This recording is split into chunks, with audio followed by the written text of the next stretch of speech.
This is City Pulse Newsmakers, a weekly look at the issues and the people behind them in Greater Lansing. Brought to you by City Pulse, Lansing's weekly alternative newspaper. And now, here's your host, editor and publisher, Burl Schwartz. Good morning. Two for the price of one today. Later in the program, we'll talk to a medical marijuana advocate about what happened to the legislation that was supposed to make dispensaries legal again in Michigan. First up, though, Michael C.H. McDaniel is our guest. He headed the team that reviewed the Board of Water and Light's performance after that ice storm that hit the Lansing area hard a year ago this week. General, welcome back to the show. Thank you, Burl. It's nice to be back. Thank you. You were kind enough to write a piece for us in our look back at the ice storm. In it, you said that BWL has embraced all the recommendations except for one, but it's a big one. Tell us what that is. Well, the one that I am the most concerned about that has not yet been done yet, perhaps needs more than the Board of Water and Light. It needs the board of the Board of Water and Light or the mayor's office or both. But our recommendation was that there be an operational auditor. I mean, the Board of Water and Light by city charter has 3 employees. They have the general manager, Peter Lark, they have a corporate secretary, and then they have a financial auditor. And that's it. And everybody else, of course, then works for BWL and for Peter Lark. So they've only got those 3 employees. And to have sufficient oversight, which was one of our greatest concerns, of the operations and also the strategy, that, looking forward, how are we going to do things? How are we going to be innovative? How are we going to assure best practices for the next 1, 5, and 10 years? We really thought that they needed to have some greater level of oversight, and to do that, they needed some form of auditor, a performance auditor or an operational auditor, I think we called it in our report. And that really hasn't been done yet. It's something I think that needs to be done by the board. It may require a further city charter change to do that, since the 3 employees that I mentioned are specifically mentioned in the city charter. But I'm still hopeful that something along those lines will be done. And speaking of city charter changes, if I could just continue, Burl, I was very gratified to see the city of Lansing pass by such a wide margin in this last election the 2 city charter changes that they did, one of which is to have 3 new board members to the board of oversight of the BWL for Delta Township, City of East Lansing, and then one that will sort of rotate among the other municipalities who have customers for the BWL. I think that will be a huge help for oversight. I think it'll be a huge help for communication between BWL and the member communities. And I really think it will change the corporate culture of the BWL itself. It will take a while to do that, but I think that it will affect positive change to the BWL. Would it have been better if they had made them voting members, though? That is such a difficult decision. I mean, remember that the Board of Water and Light is a $200 million operation, and it's owned by the city itself. So to permit outside decision-making over such a key asset to the city is something that I think has to be considered very carefully, and we have to be assured that it's necessary to do that. It may be that they could have certain voting privileges. In the city charter, it specifically says that the Board of Water and Light can vote on the divestiture or adding of new property, for example. And it may be that certain decisions on budget and property would be reserved only to the city members and not to the outlying members, but they do have voting privileges on personnel matters. But I just raise that as sort of speculation on the different issues that perhaps they could consider in the future. At this point, I think it will be good to have, as 2015 starts, to have new members come in and to be advocates for their communities and see how that changes the mix, the dynamics of the board itself. The other thing that the voters approved was to give the mayor emergency authority. What difference will that make, do you think? Well, that was one that was in the report that I personally advocated for, including in the report. It's the thought that the mayor, as the elected official, as sort of in a home rule city is considered sort of having sheriff's responsibility, having the responsibility for a law and order, for the general welfare of your citizenry. If there is a disaster, if there is a major event, you need to be able to mobilize in whatever means is necessary all the employees that you have within that city. So if there is that would then give the mayor the authority over all the citizens so that they, other than what their job assignment is, what they can be then detailed to other assignments. And so it may be that you've got equipment or personnel at BWL that is needed for another emergency in the city that doesn't directly affect them. Most of them probably will, if you're thinking of the normal ones that we might have here, flooding, tornado, and then some sort of other weather event, is probably going to be directly used for Board of Water and Light. But it means that the mayor can then holistically look at all the employees and all the equipment within the city and sort of have a plan. And of course, you have to have a plan to do so, but then have a plan that will assure that they are being mobilized and being put to the key area that is of need, whatever that might be. Talking about being holistic, in your column in City Pulse this week, you said the one recommendation that hasn't been embraced concerns community resilience. What is that, and why? Who hasn't embraced that? Sure. Let's be very clear that when we're talking about community resilience, this is not a recommendation that was directed just to the Board of Water and Light. Community resilience, as the term sort of would suggest, means that it's sort of a whole of community approach. It's the idea that from down at the neighborhood, from house to house, block to block, at the individual neighborhood, we have to be prepared for these events. You know, the Department of Homeland Security at the federal level has always said, you know, you need to be prepared for the first 48 hours. It's the realization that they are not going to be able to mobilize assets to assist a state or assist a local community until at least 48 hours have passed. So they expect a certain amount of self-reliance within that the local community, within the state, for the first 48 hours. So too, we have to have some expectation on our individual citizens that they are going to be self-reliant. And as we saw in the aftermath of the power outage, while people were waiting for their power to come back, we saw that sort of self-reliance. We saw these communities being formed, either virtual communities. One individual created an online outage map that others could then access.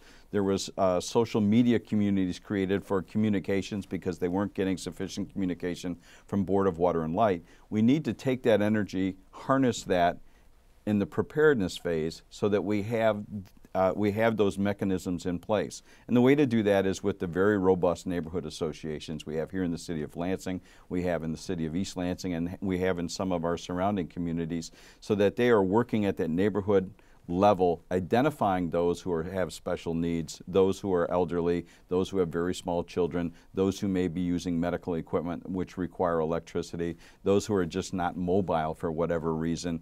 As those special needs population, and knowing who in their community needs to have power, having a way to communicate. Most neighborhood associations have some sort of phone tree and social media tree in this day and age. To do that for preparedness for the whether it's a power outage or some other form of event.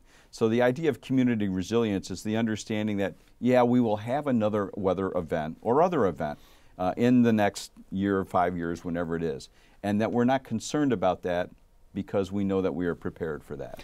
And who should lead the way on that? I think it has to be the communities themselves, and then those communities will band together.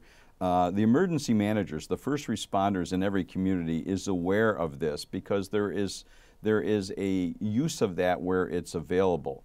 The Board of Water and Light, of course, now has a chief customer officer, and I think that individual will work with the neighborhood associations. So that individual, along with the emergency manager at Board of Water and Light, those two individuals can then sort of take the lead on behalf of Board of Water and Light, but it has to be available for other forms of weather events or other disasters. So it's not just focused on outages. It's the idea of a whole of community resilience.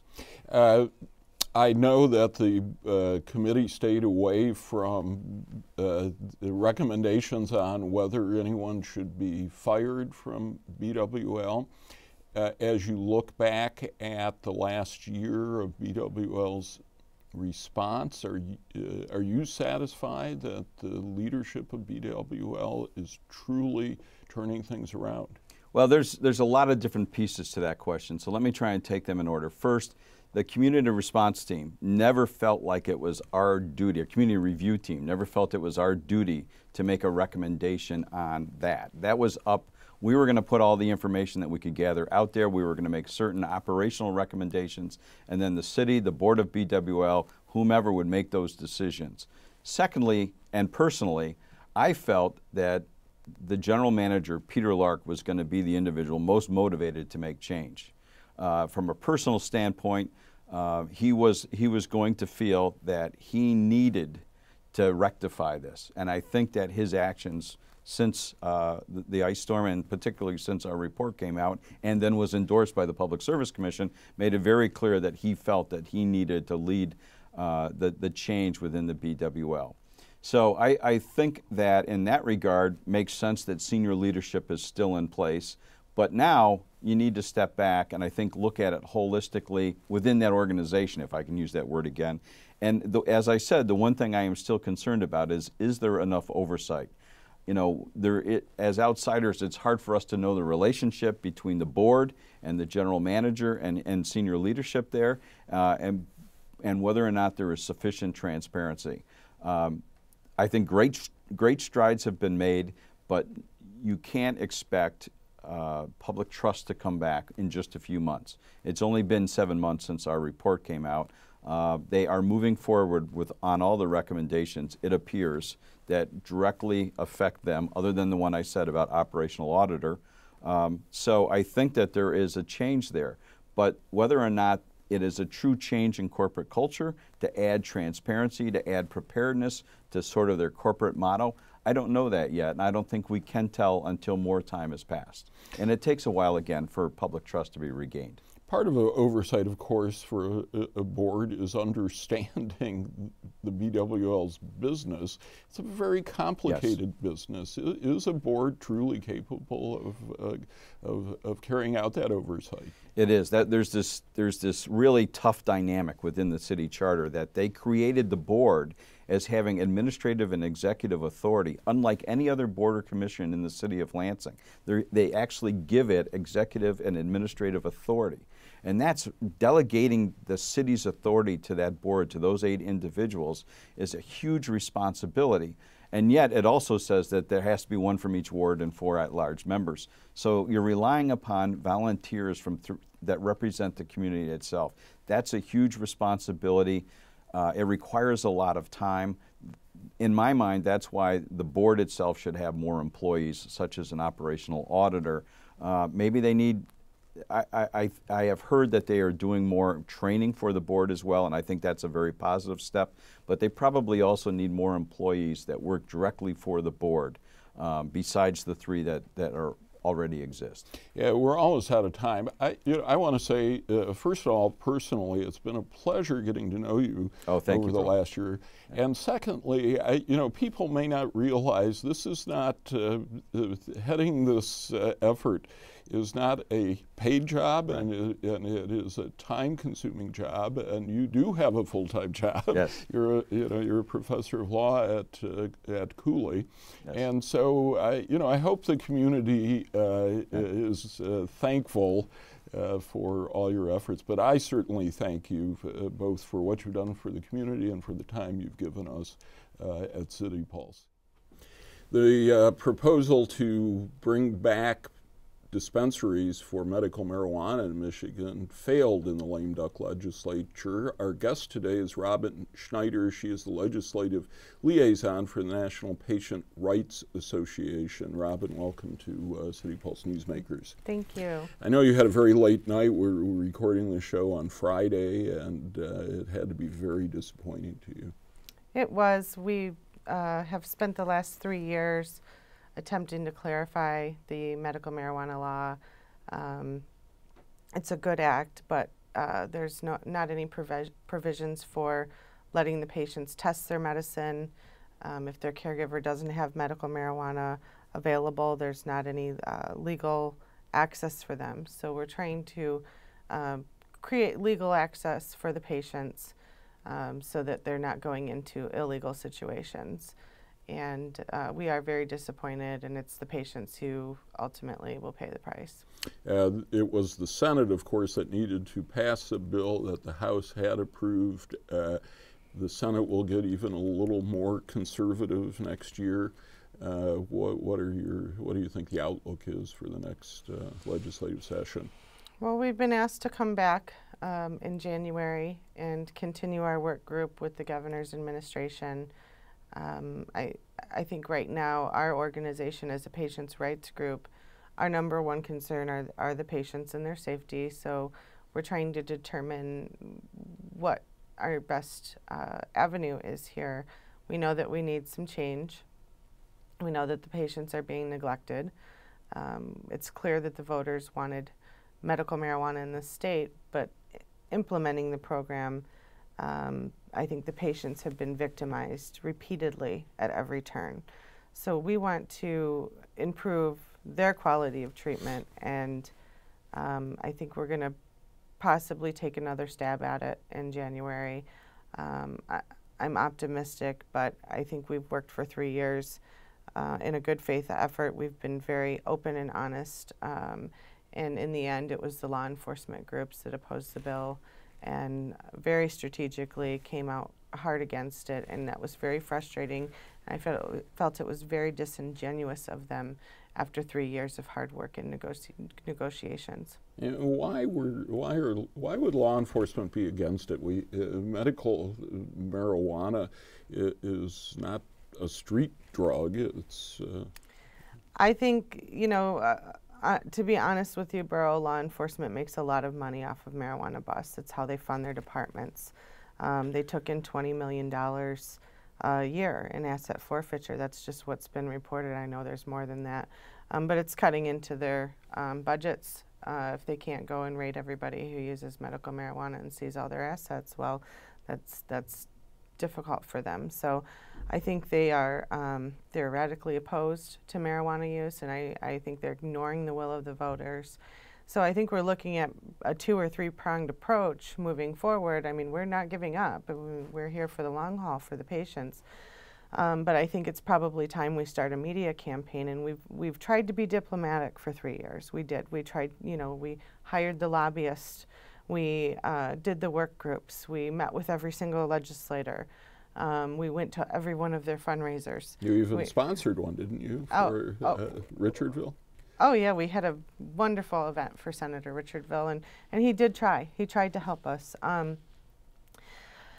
But the political process, I mean, it didn't work in 3 years. I mean, we're kind of getting a little impatient, and so we have piles and piles of documents of raid victims. It's been open season on medical marijuana patients and caregivers for the last 6 years, and we have piles of stories of people that have been paramilitary style raided, and I think it's probably time that we're going to have to bring them out in the open into the media to tell their stories about what law enforcement is doing to them. And again, we've tried to be diplomatic, but it's we've been operating in a good faith effort all the way through. We've been very honest. We've been very accommodating to law enforcement. Every single time we've met with them, we made every change to the bill that they ever asked us to do. And so I guess the legislators referred to it last night as they are continually moving the goalpost. So they come to the meeting and they say, here's 5 things that we're concerned about. And we say, okay, absolutely, we want to make this work for you. We want this to be clear and enforceable for you so that you can do your job. And then they come back to the next meeting, here's 5 more things. The next meeting, here's 5 more things. When we do negotiations, we typically sit down, we look at the legislation if it's pertaining to medical marijuana, and we immediately say, here's our concerns, all of them, right out on the table. We don't play games. We're straight shooters, and we're going to continue to operate that way. We used to have the big protests outside the capitals. We said, okay, guys, enough. Let's do this like everybody else does. Let's hire the lobbyists. Let's be professional. Let's show them that we're good people. And we still got slapped down by law enforcement. So it's very frustrating to us that we were honest through the process, and we're not rewarded for that. Are you going to have to get Senator Rick Jones on your side? I think Senator Jones, he's a sheriff, and he has to back law enforcement. I think, he had a bill in the Senate that we had agreed to support if our bills had gotten through, because part of our package was allowing patients to use the non-smokable forms of medical marijuana. Right now, the smokable form is legal, but the capsules and the tinctures and the topical oils are not, which is ridiculous. So, or the medibles. The medibles, yeah. We're asking cancer patients to smoke marijuana. We're telling the 150 children with cancer and Dravet syndrome that they can smoke it, but they can't use the liquid form or the capsules, and it doesn't make any sense. And we want this all clarified, we really do, but I don't know how long, that's why I say we might have to do a media campaign. Maybe we bring out the raid victims to say, I'm a medical marijuana patient, I'm tired of being treated like a second-class citizen.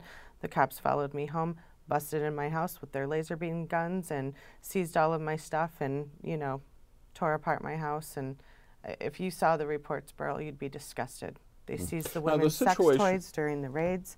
They've peed in their ovens. I mean, I've seen it all. And it's, paramilitary style raids are the ugliest thing, and it's open season on the patients, and we are sick, and we are tired of it. We're tired. But no, that's not the case here in Lansing, is it? Lansing's a little better. Ingham County is a little better, and I think the patients in general are treated a little better, but I think that's because we have a prosecutor who's a very reasonable and caring and understanding man. Now, in other counties where the prosecutors think, oh, they're just a bunch of low-life potheads, bring me the cases and I'll prosecute everybody, it's open season on those patients. Let's talk a bit about Lansing. So, as City Pulse reported last week, there are at least 13 dispensaries operating here illegally in the eyes of most legal experts.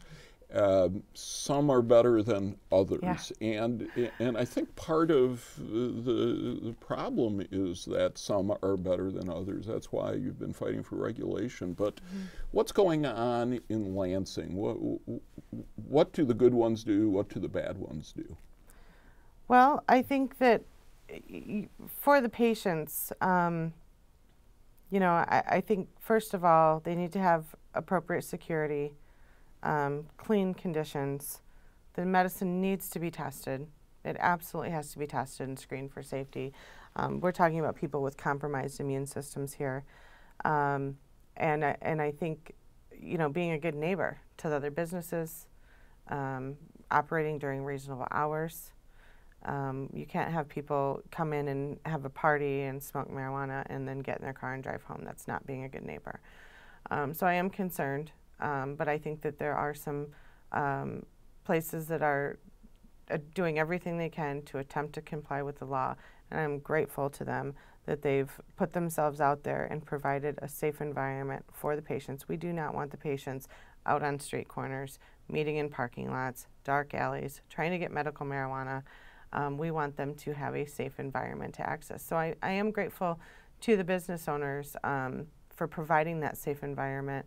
But I wish that the city needs to have the control, which is what we were trying to attempt, to say, okay, this business is a good neighbor, this business is not a public nuisance, this business can stay, and that business can go. We want the city to be empowered to do that. And the mayor said in our article, when we asked him why some of these dispensaries that are obviously, of course, they're all violating the law because the court said they're illegal, but some are, as you said, letting people smoke on the premises, drive home afterward. He said it's just really hard to enforce the law. What makes it so difficult? Why do you think the police and the county prosecutor can't weed out the bad apples? Well, I think that they were hoping to get some state legislation showing them that they can do that. And I still think they can do it. We have other cities in the state, Flint, Ypsilanti, They've said the heck with the state. We're going to pass our own ordinance. They went ahead and zoned and regulated and licensed the dispensaries in their cities. They've Even though they're illegal. I mean, the city's like, whatever, we want medical marijuana. It's in the best interest in the health and public safety of our patients in our community that they have somewhere safe to go. And they took the initiative and they said, we're going to do it. And they were very clear, you might not be protected at a state level, but you're protected on a local level in the city. I think that that would be the best way to move forward personally right now while we try to resolve things at a state level. I think if we start seeing a bunch of raids, I think it's going to be very bad for the patients in the long run. One of the things we've seen since Michigan approved medical marijuana is 2 states and the District of Columbia have legalized recreational use of marijuana. Is that helping or hurting what you're trying to do? Well, I've got to tell you, I mean, the National Patients' Rights Association is strictly a medical organization. We really want to improve the efficacy of the medical marijuana program. However, a lot of our members are looking at the other states and going, you know, they're legalizing across the country. Why don't we just take all of our resources and move forward with a statewide ballot initiative? Now that these bills have gone down, I think some of the national groups are already saying, let's give them the funding to move forward with, you know, repeal all marijuana laws. They don't want to work with us to clarify for those patients. That's going to be our only other choice. And then they're really going to be disappointed that they didn't work with us in good faith. And that would probably force the issue to the Supreme Court at some point about federal law when you start having states that are legalizing things. So that could end up helping what you're trying to do. I think so. What's your best advice? We just have a minute to go. What's your best advice to medical marijuana patients? What should they do here in Lansing? I think they need to reach out to their city council members, let them know where they stand, what their needs are, that they need to be protected, and I think they also should be reaching out to the legislature and asking them, you know, why don't you care about us? Why are you failing us? Why are you allowing law enforcement to back us into a corner and victimize us over and over and over again? Do you think, we have 30 seconds, do you think City Council, is there a willingness on the part of City Council to regulate now? I think some of them are willing, and I think that some of them are not. Okay. All right, Robin Schneider again. You know, I sympathize with your cause, and I'm sorry that you weren't able to do it, but you made a great effort. Thank you. You're very welcome. Thanks for watching. We'll be back next week with a review of the year.